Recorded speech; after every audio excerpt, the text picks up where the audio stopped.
안녕하세요. 오늘 그 구약 성경 출애굽기서 말씀을 한번 보겠습니다.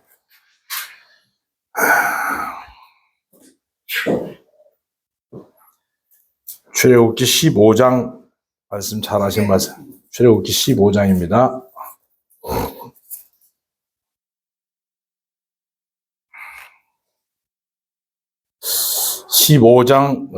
얻었으면 23절부터 25절까지 제가 봉독해 올리겠습니다. 출애굽기 15장 23절로 25절까지 봉독해 올리겠습니다. 마라에 이르렀더니 그곳 물이 써서 마시지 못하겠으므로 그 이름을 마라라 하였더라. 백성이 모세에게 원망하여 이르되 우리가 무엇을 마실까 하매 모세가 여호와께 부르짖었더니 여호와께서 그에게 한 나무를 가르치시니 그가 물에 던지니 물이 달게 되었더라. 거기서 여호와께서 그들을 위하여 법도와 율례를 정하시고 그들을 시험하실세. 거기까지만 보겠습니다. 마라에 이르렀더니 물이 써서 마실 수 없었는데 그게 나무가지 하나를 던졌더니 물이 달게 되었다. 그런 내용입니다. 오늘이 음력 4월 8일인데 혹시 무슨 날인지 아세요? 네? 네. 석가탄신일입니다. 석가.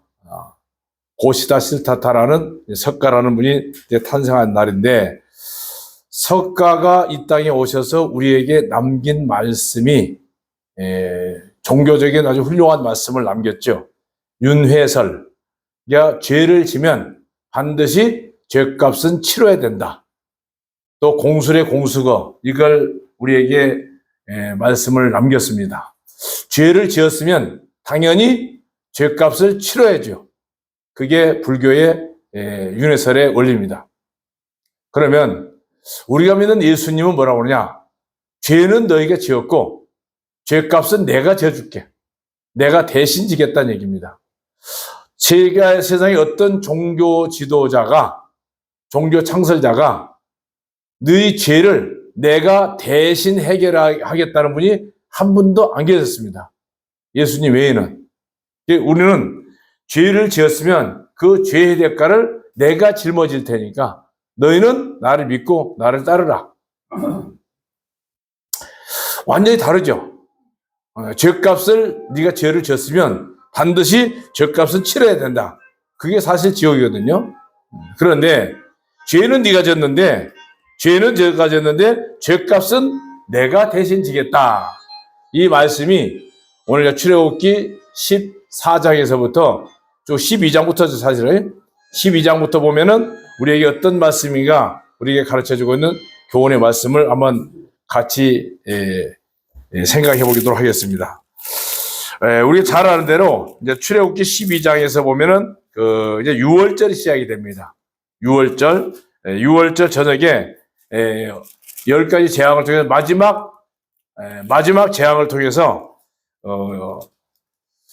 애굽에 있는 모든 장자들이 다 죽었을 때 드디어 바로 왕이 손을 들고 이스라엘 백성들을 애굽에서 이제 해방시켜 주겠다. 그리고 나왔습니다. 나왔는데 중요한 것은 뭐냐면 출애굽으로 해서 애굽에서 떠나온 이스라엘 백성들이 나오자마자 진퇴양난에 빠지게 됐습니다. 앞에는 홍해가 가로막혀 있었고 뒤에는 애국 군대들이 이스라엘 민족들을 잡으려고 쫓아오고 있었습니다.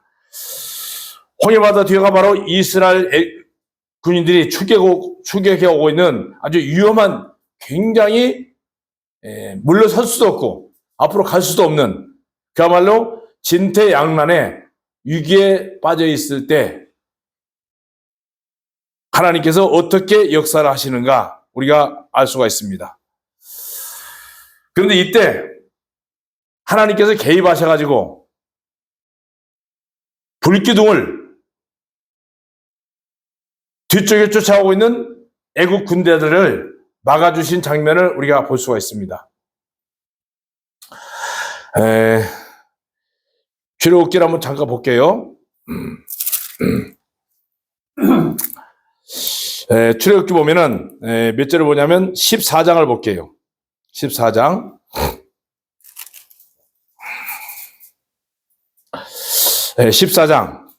제가 한번 읽어보겠습니다. 14장 12절을 보면 우리가 애굽에서 당신에게 이른 말이 이것이냐 아니야. 이르기를 우리를 내버려 두라오라. 우리가 애굽 사람을 섬길 것이라 하지 아니하느냐. 애굽 사람을 섬기는 것이 광야에서 죽는 것보다 낫겠다. 모세가 백성이 이르되 너희는 두려워하지 말라. 가만히 서서 참 여기에 지도자의 위대한 모습을 볼 수 있습니다.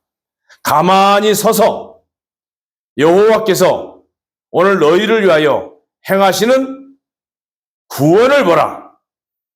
굉장히 중요한 말씀입니다. 마지막에 너희가 오늘 본 애굽 사람을 영원히 다시 보지 아니할 것이다. 굉장히 무서운 얘기입니다. 다시는 볼 일 없을 것입니다. 여호와께서 너희를 위하여 싸우시리니 너희는 가만히 있을지어다. 그러면서 16절에 지팡이를 들고 손을 바다 위로 내밀어 그것이 갈라지게 하라.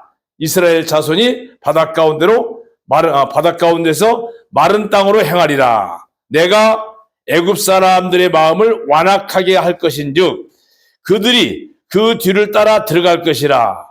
내가 바로와 그의 모든 군대와 그의 병거와 마병으로 말미암아 영광을 얻으리니 내가 바로와 그의 병거와 마병으로 말미암아 영광을 얻을 때에야 애굽 사람들이 나를 여호와인 줄 알리라.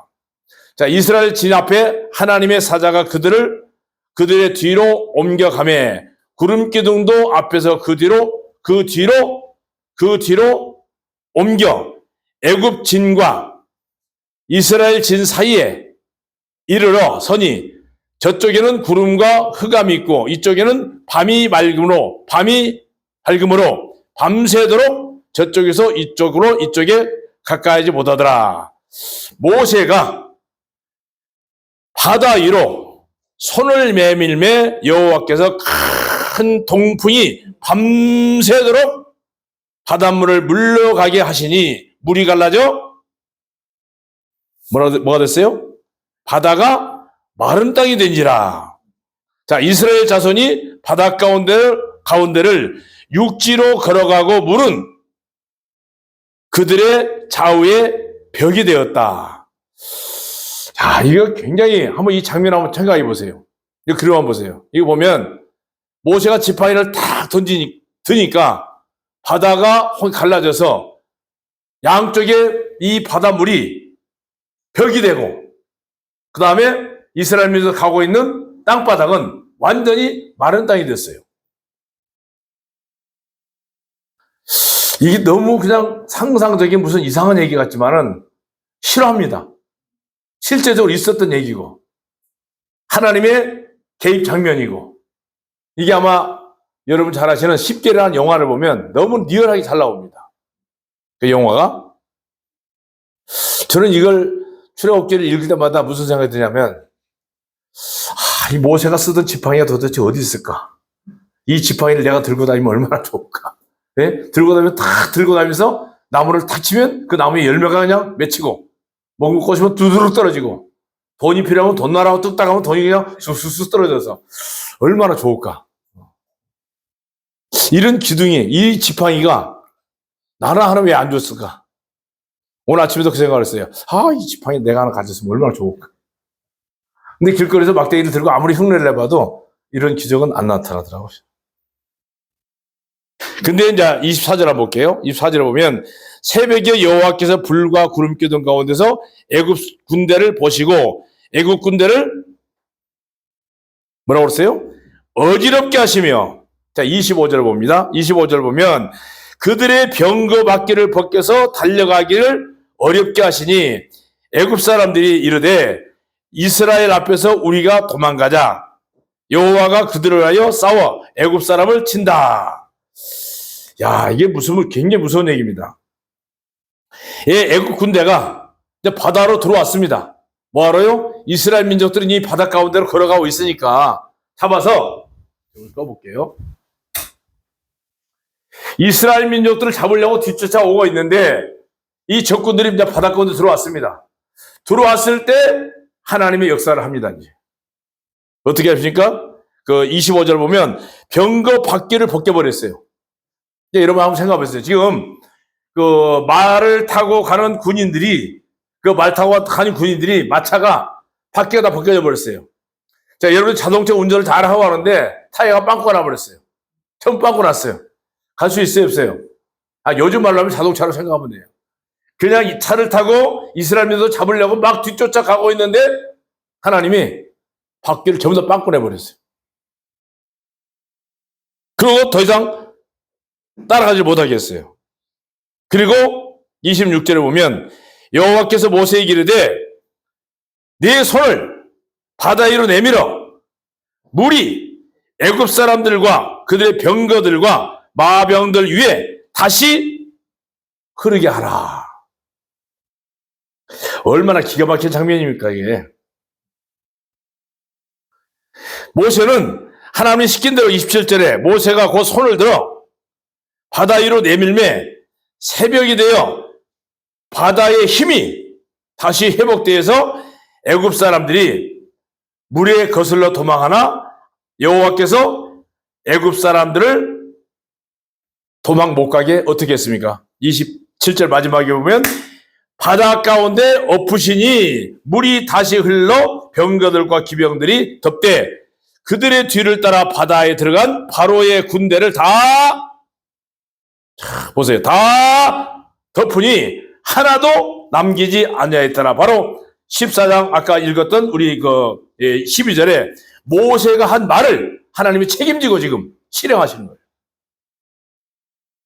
한 사람도 남기지 않고 다 죽여버렸어요. 그러나 이스라엘 자손은 바다 가운데를 육지로 행하였고 물이 좌우에 벽이 되어서 얼마나 신나게 돌아왔습니까? 그날의 여호와께서 이같이 이스라엘 애굽 사람의 손에서 구원하심에 이스라엘이 바닷가에서 애굽 사람이 죽어 있는 것을 다 보았다.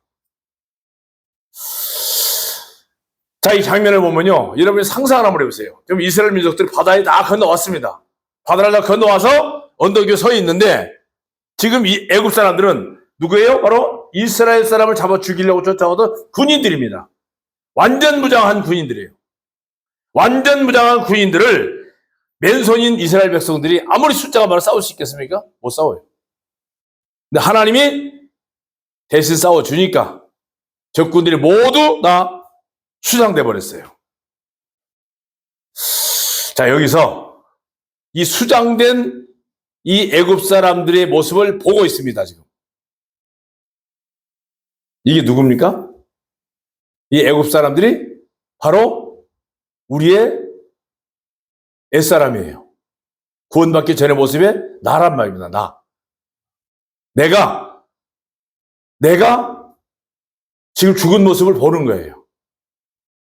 내 자신이.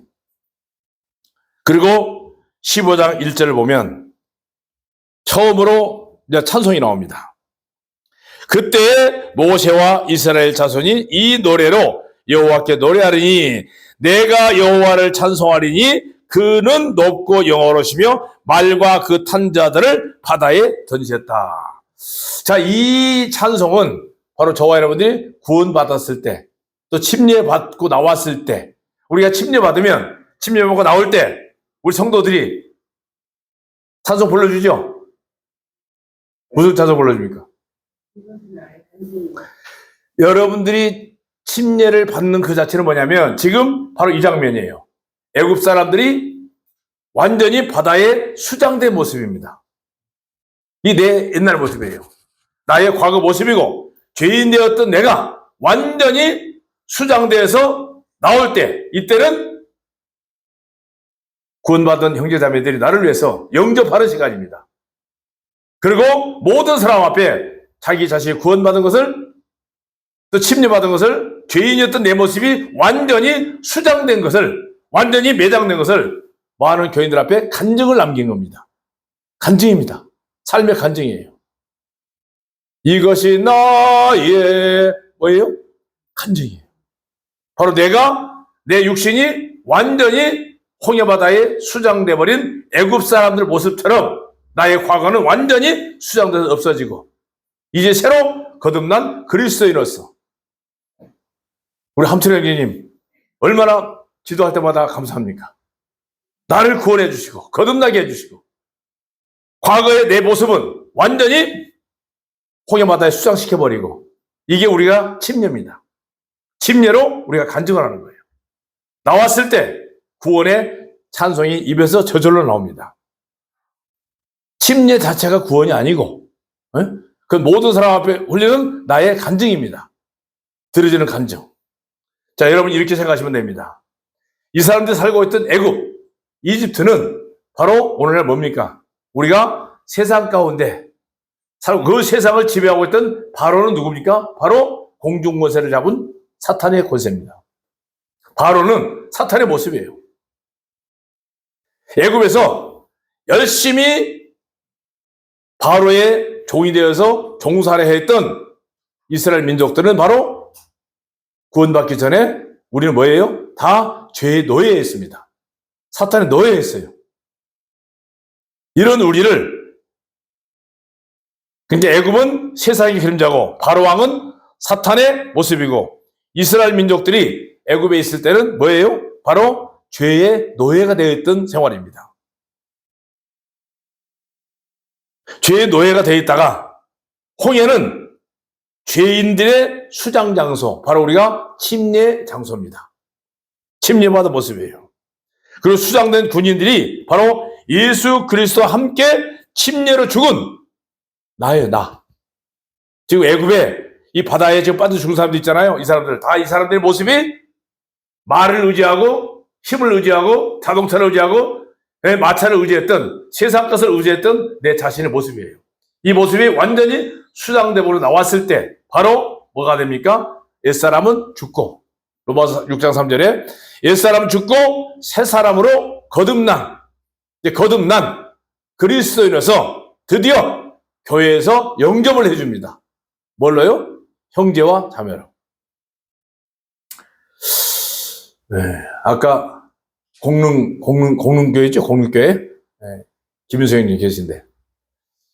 거기를 제가 이제 학교에서, 구원받은, 식구원 사람을 보냈어요. 근데 그 간증이 굉장히 대단했어요. 그림으로. 지금 이런 모습이었어요. 자기 자신의 옛날 모습을 그리고, 그리고, 레위기 16장을 통해서 아사살 양을 공부하면서 거듭났어요. 그 학생이 구원받아. 근데 바로 공릉교회 바로 집 앞이에요. 거기가. 거기 보냈어요. 김현수님 연락해서 보내드렸더니 이제 가족이 다 갔습니다.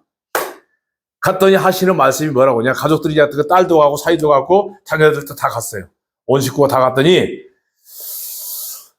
사람 취급을 안 하는 거예요. 분명히 자기가 구원받았다고 거듭났다고 간증했는데 그냥 이렇게 분별을 하잖아요. 우리가 구별. 침례받기 전에는 완전히 그냥 형제도 아니고 자매도 아니고 만찬에 참여도 할 수도 없고 완전히 외인처럼 취급을 굉장히 기분 나쁜 토로 저에게 전화가 왔어요. 한번. 사람 취급을 안 한다는 얘기야. 그래서 내가 구원을 받았지만 모든 사람들 앞에 간증은 말로 하는 게 아니고 침례라는 순서가 있다. 교회에서 기회가 되면 어느 시기가 되면 침례를 하자고 얘기할 거다. 침례 받고 나면 드디어 교회에 형제자매로 영접이 될 것이니까 참고 인내하고 있어라.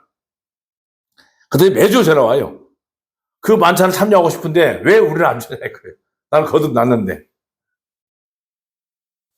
근데 둘이 먼저 나 간증을 식구 5명이 갔는데 두 사람이 먼저 침례하고 또 두 사람은 한 6개월 있다 하고 한 서너 번 했어요.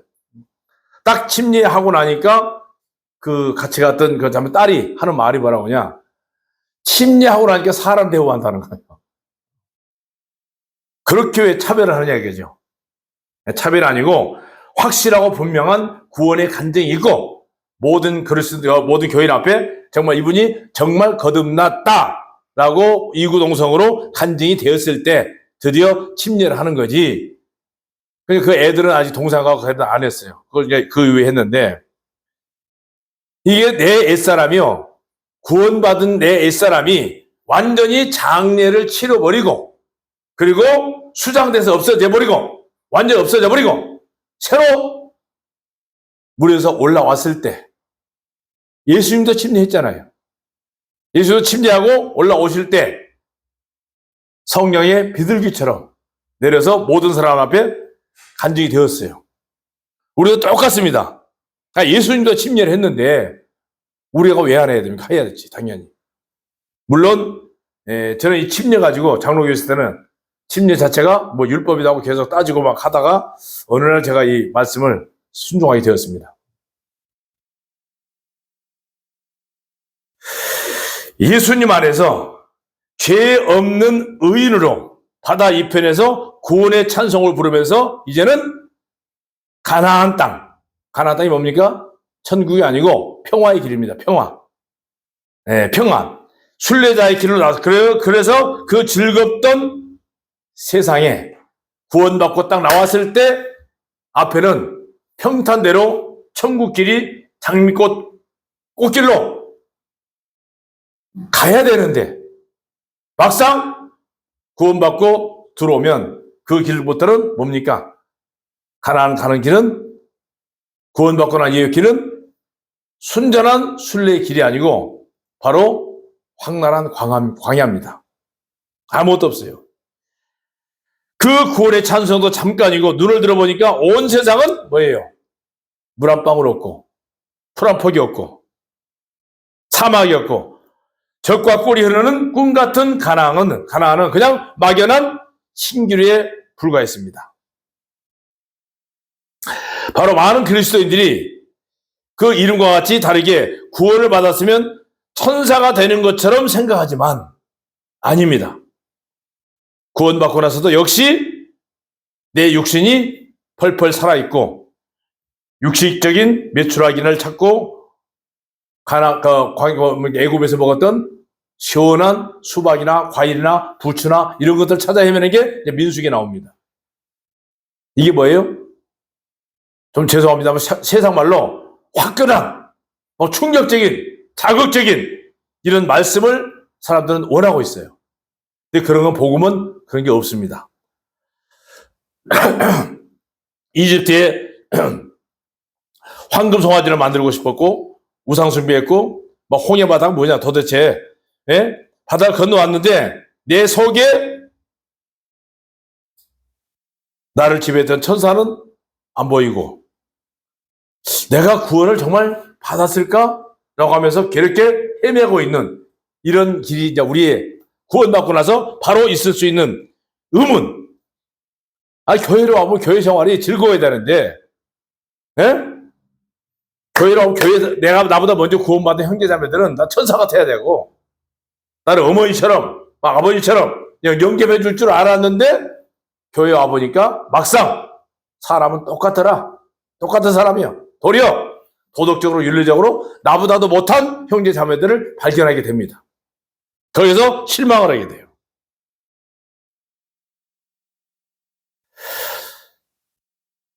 이제 여기서 영적 갈증이 생깁니다. 목마릅니다. 목이 말라요.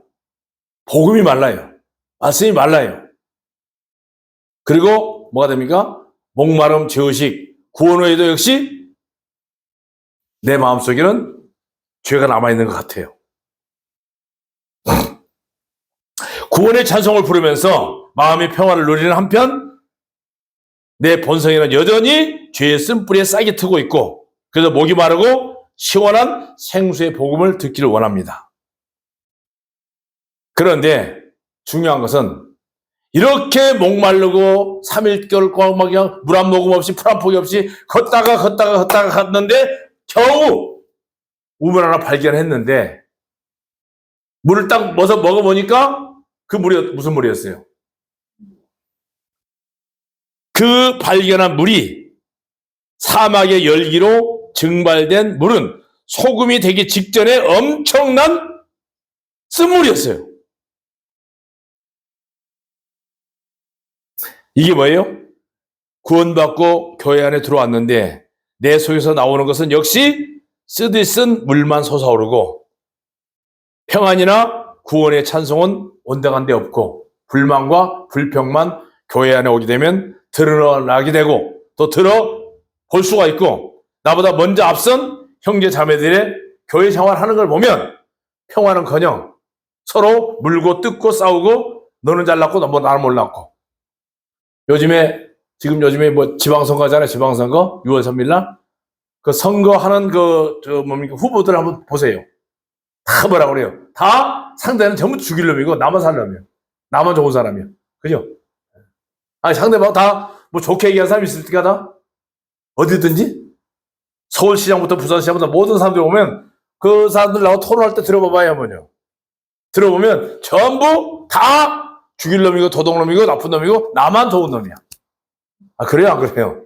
정치하는 사람들 요즘 6.3 선거 앞에 두고 하는 거 참 보면 기가 막히죠. 다 자기만 잘났고 상대방은 다 전과자고 죽일 놈이고 나쁜 놈이고 다 그냥 홍해바다에 수장들 사람들밖에 없어. 나만 살면 돼. 다 안 그래요? 별로 관심이 없으신가 봐. 정치하는 사람 보세요. 요즘에 보면 다 나쁜 사람이고 나만 좋은 사람이라니까. 나만 좋은 사람이야. 근데 그게 정치하는 사람들에게만 볼 수 있어요?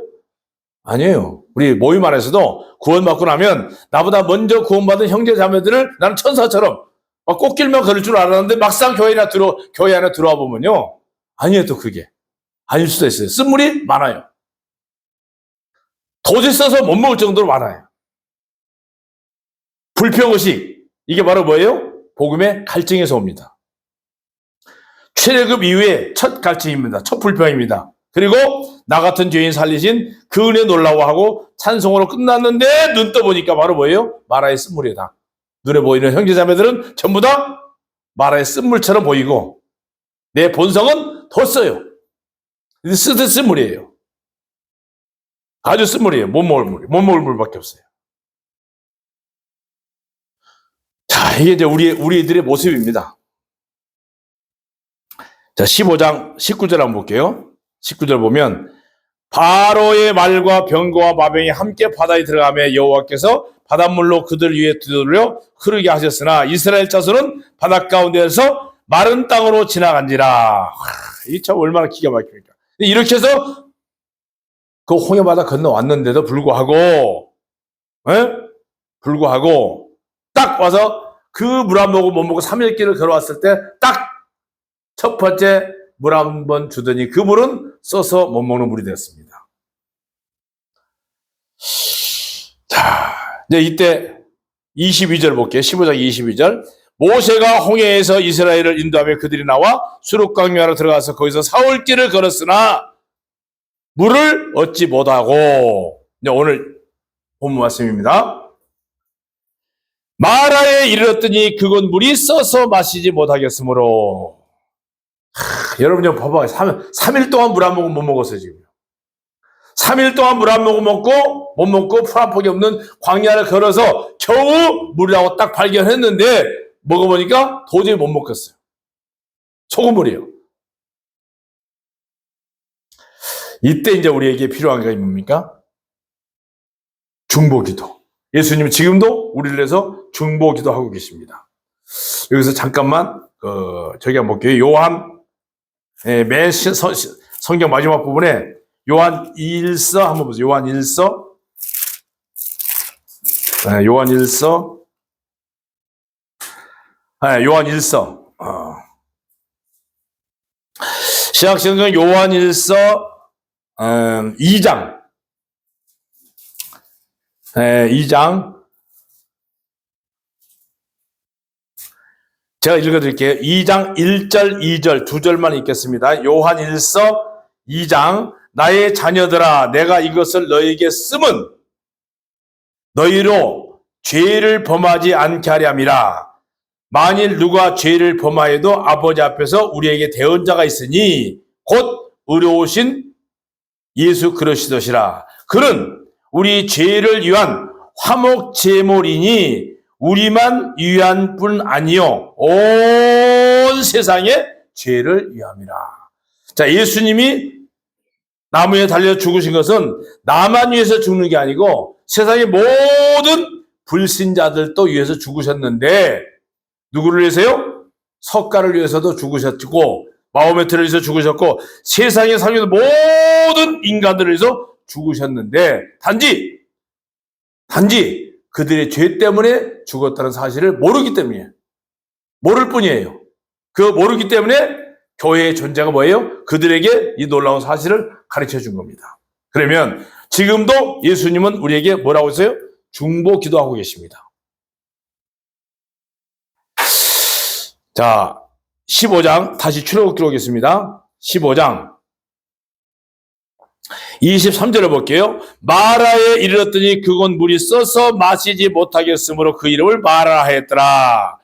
백성이 24절을 보면 백성이 모세에게 원망하여 이르되 우리가 무엇을 마실까 하며. 자, 이게 이렇게 힘들어요. 지도자가 불만만 있으면 교회 장로 앞선 일꾼들 엄청난 불만을 많이 갖게 됩니다. 그런데 이 장로행기인 모세는 뭐라고 했습니까? 모세가 여호와께 다시 기도했습니다. 이게 교회의 인도자들, 장로의 모습이에요. 교인들 한 사람 한 사람의 불평을 가지고 정말 심사숙고 앞에 하나님 앞에 기도하고 있었어요. 모세가 여호와께 부르짖더니 응답해 주셨어요. 여호와께서 그에게 뭐라고 했습니까? 그에게 한 나무를 가르치시니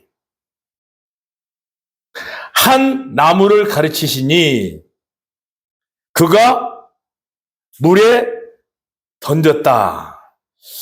자, 한 나무. 영어로 보면 이걸 나무를 트리라고 합니다. 트리. 살아있는 나무. 살아있는 나무로 의미한 것은 예수님은 지금도 살아계셔서 성도들의 아까 읽었던 요한일서 2장 2절 말씀처럼 중보기도를 하고 계시는데 바로 이 나무는 성경에 기록된 예수 그리스도의 복음을 의미합니다. 모든 성경 중심은요 다 예수님의 복음이에요. 중심이. 여러분 한 가지만 좀 기억하고 지나갔으면 좋겠어요. 우리가 기독교를 무슨 종교라고 그러죠? 사랑의 종교라는 말 많이 하죠. 지난번에도 사랑에 대해서 말씀 잘 배웠습니다. 사랑. 이 사랑이 이제 잘못 오해를 하면은요, 사랑이 행위가 될 수 있어요. 누가복음에 보면 선한 사마리아 사람 비유에서 내 이웃이 누구냐고 가르쳐 줬죠. 모든 바로 이웃도 예수님이었어요. 마지막 결론을 보면 사랑도 여러분 이런 말씀 아시죠? 고린도전서 13장에 보면 사랑이 정확하게 해줬어요. 뭐라고 나옵니까? 13절에 보면 이런 말씀이 있어요. 내가 내게 있는 모든 것으로 구제하고, 다시 얘기하면 내 재산 다 팔아서 구제 사업했어요. 내가 하나도 없어요. 다 팔아서 구제 사업했어. 잘한 거예요, 나쁜 거예요? 사랑의 행위로 보면 더 이상 잘할 수 없어요. 그죠? 내 모든 거 팔아서 구제하고, 그 다음에 중요한 건 내 몸을 불사르게 내어줄지라도, 행위로 본다면 이보다 더 큰 사랑은 없어요. 강제구 소령처럼 내 몸을 던져서 부하들을 구했습니다. 그게 뭐예요? 부하를 사랑하는 마음이에요. 그보다 더한 사랑이 어디 있겠어요? 딱 화살을 쏴서 상대방이 저기 화살을 쐈는데, 가끔 영화 보면 나오죠? 딱 갔는데 내가 안 막으면 내가 사랑하는 여인이 죽게 생겼어. 화살이 날라오는데 남자가 몸을 던져서 여자 대신 남자가 맞아서 죽었대. 사랑 아니죠? 어마어마한 사랑이에요, 그거요. 그죠? 내 몸을 던져서 상대를 구했어요. 지금 예수님이 자신의 몸을 던져서 우리를 구한 겁니다. 사랑은요, 내가 있는 재산 다 팔아서 내 몸을 던져서 상대를 해서 구해줄지라도 마지막이 뭐예요? 사랑이 없으면. 그렇게 구해줬었는데 그 사람이 지옥 가면, 지옥 가게 내비두면, 복음을 전하지 않았으면 무슨 의미가 있겠어요? 그건 아무 소용이 없습니다. 가장 중요한 사랑은 예수님이에요. 예수 그래서 소개해서 만나게 해주는 게 최고의 사랑의 극도예요. 구제하고 이것은 누가 하는 거예요? 종교인들이 많이 하고 있어요. 그걸 가르치니까 캐톨릭이에요. 캐톨릭. 많이 가르치는 거예요. 하지 말라는 얘기가 아니고 그렇게 할지라도 사랑이 없으면 그렇죠. 사랑이 없으면. 성경의 모든 핵심은 복음이에요. 예수님을 통한 구원받지 못하고 지옥 갈 사람 같으면 내가 아무리 구제 잘하고 돈 많이 주고 도와주고 해도 그 사람이 지옥 가게 내버려 두면 그거 사랑이에요? 아니잖아요. 목적이 뭐예요? 내가 은혜를 베푼 목적이 복음을 전하기 위한 거예요. 복음을 전하기 위한 게 사랑이지 복음을 전하지 않는 행위는 아무 의미가 없어요. 목적은 복음이어야 돼요. 바로 모세가 나무를 가르쳐서 나무를 던졌어요. 나무를 던지니까 그 물이 달게 되었다. 여기서 한번 잘 생각해 보세요. 자, 모세가 지금 물이 쓰니까, 자, 봐봐요. 물이 쓰니까 사람의 생각 같으면 어떻게 해야 되겠어요? 쓴 물을 다 퍼내야 되겠죠? 사람 생각 같으면 쓴 물이니까 먹을 수 있어요, 없어요, 정수님? 물이 쓴데 먹어? 못 먹죠? 뭐 어떻게 해야 돼? 쓴 물을 다? 퍼서 버려야 되잖아. 우리 두뇌 좋은 사람이 생각하면 이 물을 못 먹으니까, 써서 못 먹으니까 햇볕에 달아서 소금 되기 직전에 못 먹어. 야, 머리가 좀 그래도 130 이상 돼야 돼. 그 정도 하려면. 못 먹으니까 어떻게 해야 돼? 이 물을 다 버리면 왜? 우물 밑에 물이 올라오고 있잖아요. 지금 새물이. 새물이 올라오고 있으니까 여기 사막에서 그냥 증발돼가지고 소금 되기 직전에 물은 도저히 못 먹겠으니까 자, 바가지 다 꺼내라. 전부 다. 바가지 다 꺼내서 어떻게 해야 돼? 다 퍼서 내버려야 되잖아. 그게 지혜로운 사람이잖아요. 맞아요, 안 맞아요? 또 나오면 어떻게 해? 이제 모다 갖고 와야지. 근데 이건 뭐, 잘 보세요. 그냥 이론적으로 생각하면 사막에서 물이 오래 고여 있으면 증발돼가지고 소금이 되기 직전에 물이 쓴 거예요, 사실은요. 난 머리가 좋으니까 그 정도 생각하는 거예요. 그러면 이 물이 오래 못 쓰니까 어떻게 해야 돼? 이 물은 버리면, 퍼서 내버리면 밑에서 뭐가 올라와요? 새물이 올라와. 그건 먹어야 정상이에요. 그게 머리 좋은 사람들 한 행위예요. 근데 하나님은 그렇게 안 시켰어요. 이 물을 다 퍼내라. 그러면 새물이 올라왔으니까 그거 먹으면 된다. 상수명지 말대로 그러면 힘들어서 못해. 지금 3일 동안 물 안 먹고 뭐 먹고 지쳐있는 사람들에게 우물 퍼내라면 얼마나 힘들겠어요. 그런 작업 과정이 필요 없었어. 다시 우물을 파거나 쓴물을 다 퍼내서 샘물이 나오게 한 게 아니고 그런 게 아니고 내 모습 이대로 그냥 네가 가서 도덕적으로 윤리적으로 성경 공부 좀 하고 교리 공부 좀 하고 그 다음에 침례받아. 그게 아니고요. 그냥 쓴 물 그대로입니다. 내 자신이. 쓴 물 그대로 너 때문에 예수님이 죽으셨어. 너 그대로 있으면 지옥 가. 너 때문에 예수님이 죽으셨다는 그 복음입니다. 바로 쓴 물을 다 퍼내고 도덕윤리로 공부 좀 하고 뭐 행위 좀 고쳐먹고 버르장머리 고치고 어쩌고 저쩌고 나와서 침례받아. 그게 아니고요. 지금 네 자신이 예수님 너를 죽으셨다고 하면 그게 필요 없어요. 가서 무슨 과정, 무슨 심화과정 이런 게 필요 없어요. 학교가 아니잖아요. 학교에서 공부하다 보면 심화과정이 있어요. 공부 좀 더 하고 싶으면 더 해야 돼. 마찬가지로 구원 받으려면, 침례 받으려면 뭐 해야 돼요? 가서 너 나쁜 짓 하고 쉽게 얘기하면 술도 끊고 담배도 끊고 나쁜 짓도 끊고 다 끊어버리고 그 다음에 가서 침례 받아. 그게 아니란 얘기예요. 그게 필요한 게 아니고 중요한 건 주님이 당신을 죽었다는 사실이 마음에 믿어지면 바로 구원이에요. 구원은 단번에 이루어지는 거예요. 근데 우리는 안 그러죠. 구원받아 간증을 하면 겪어봅니다. 말은 구원받았다고 하는데 저거 하는 거 보면 아직까지 술, 담배 피고 있고 나쁜 행동하고 있고 그러면 교회에서 구원 줄 수 있어요, 없어요? 침례를. 못 하잖아요. 그죠? 그러면 두 가지 방법이 있어요. 그런 사람을 신뢰하고 바로 침례 줬을 때 그분이 나를 믿어준 교회에 정말 감사의 말씀이 나올 수가 있고요. 그래서 당장 나쁜 행동 고칠 수가 있고 이거 고치라고 오면 고치다 보면 침례받아 기회 놓쳐버릴 수 있어요. 영원히 교회의 지체가 될 수가 없어. 그런데 훌륭한 인재예요. 놓쳐버릴 수도 있어요. 그게 굉장히 어려운 얘기예요.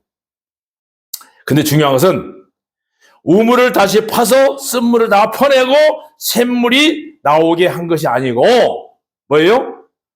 쓴 우물 안에 한 나무, 예수님이 내 심령에 모셔졌을 때 일반 물이 아니라 바로 뭐가 됐어요?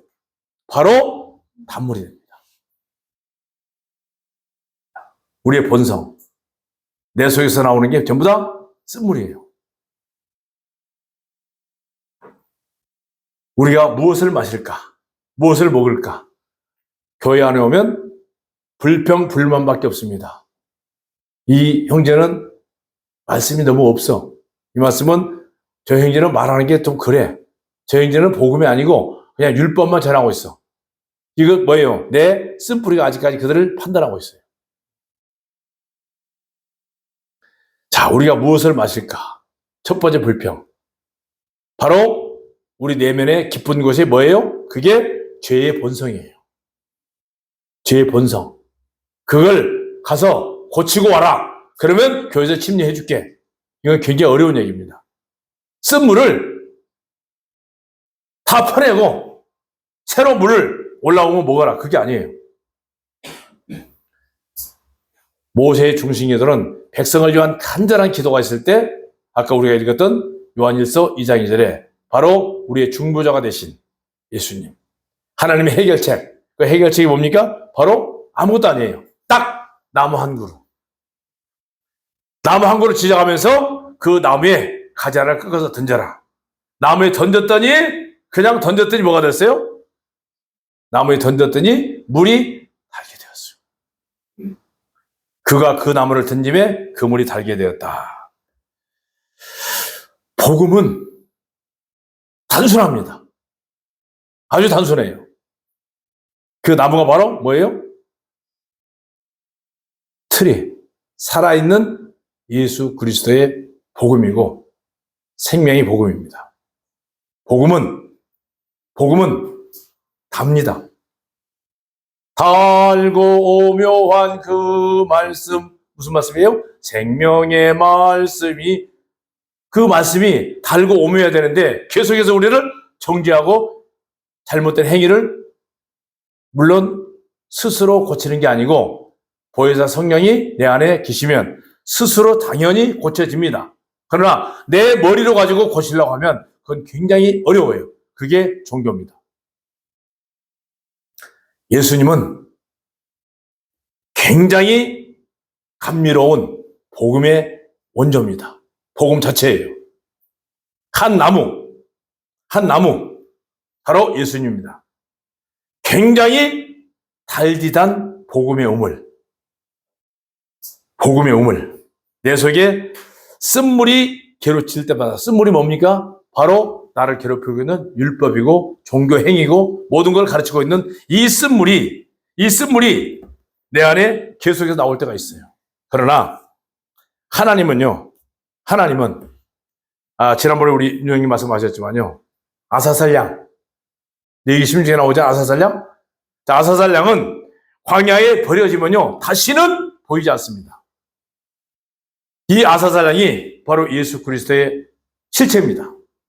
이 땅에 오셔서 다시는 보이지 않고 하나님은 내가 구원받는 순간 우리의 죄를 다시는 기억하지 않습니다. 그런데 사탄은 계속해서 종교적인 행위와 율법적인 행위를 가지고 내 마음에 쓴물을 계속해서 나오게 하고 있는 게 사탄의 능력이에요.